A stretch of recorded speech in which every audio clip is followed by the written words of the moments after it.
Hello everyone, welcome back to day 30 of Inktober 2020. My name is Chris and today's prompt is ominous. This is the second to last day. Tomorrow's the finale for Inktober, yay! Alright, today we're just going to continue with some questions while my past self here draws and inks Ryuk from Death Note. Okay, so let's continue on some of these questions that we have here. Okay, let's see. I'm going to choose some interesting ones that I can give a pretty hefty response to. So this question here says, is the artistic life lonely? What do you do to counteract it? I wouldn't say that the artistic life is inherently lonely.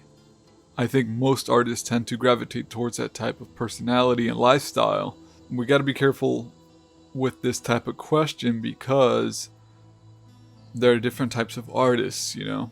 Now, if we're just talking about traditional artists and illustrators, I think a lot of them have a similar mindset or come from a similar place.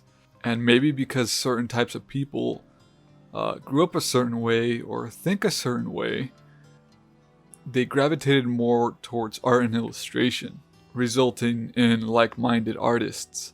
A lot of time, art is a one-man job. It requires focus, it requires practice, and aside from somebody being there to teach you, there isn't too much collaboration for single pieces of artwork. Most of the time, artistry is displaying one's own skill for everybody else to see. And if that's made in collaboration with multiple people, it becomes kind of difficult to pinpoint who did what, at least for the general public. You can't really have two people working on one piece of art a lot of the time. You'll just get in each other's ways, and everybody's style isn't exactly the same. So having one person work on their own piece of artwork is to their benefit, and maybe that has a lot to do with, being lonely.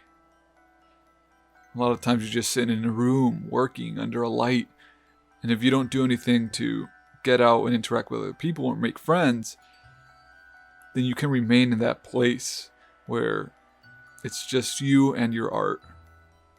What I do to counteract that, I just make sure that I keep up with my friends, that I talk to them, that I don't become isolated from the rest of the world. I try to keep up with what's going on so I can relate to others.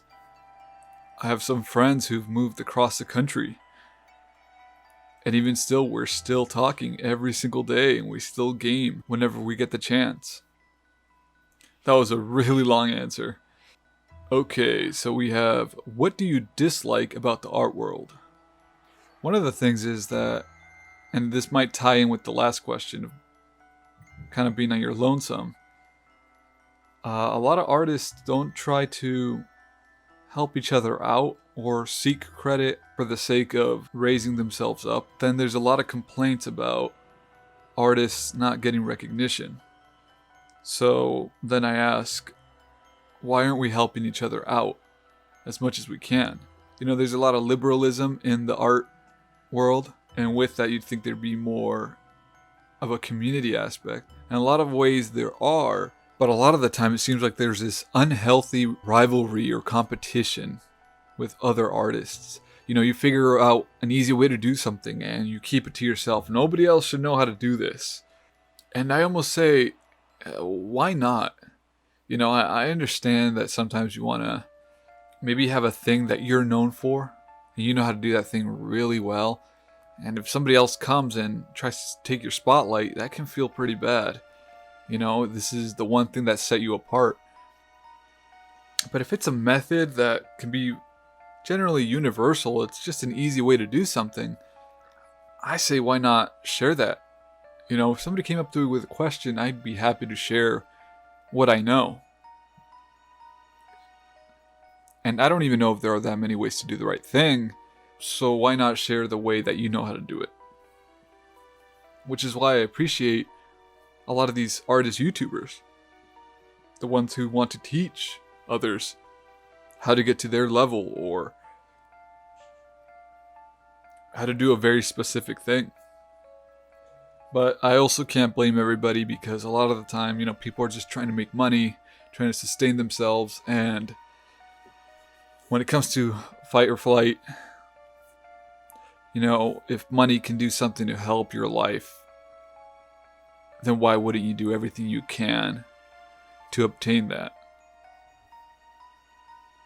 So it's not as black and white as it seems. Okay, this one went on rather long for, 2 questions? I hope you all enjoyed Inktober Day 30. Tomorrow is the finale.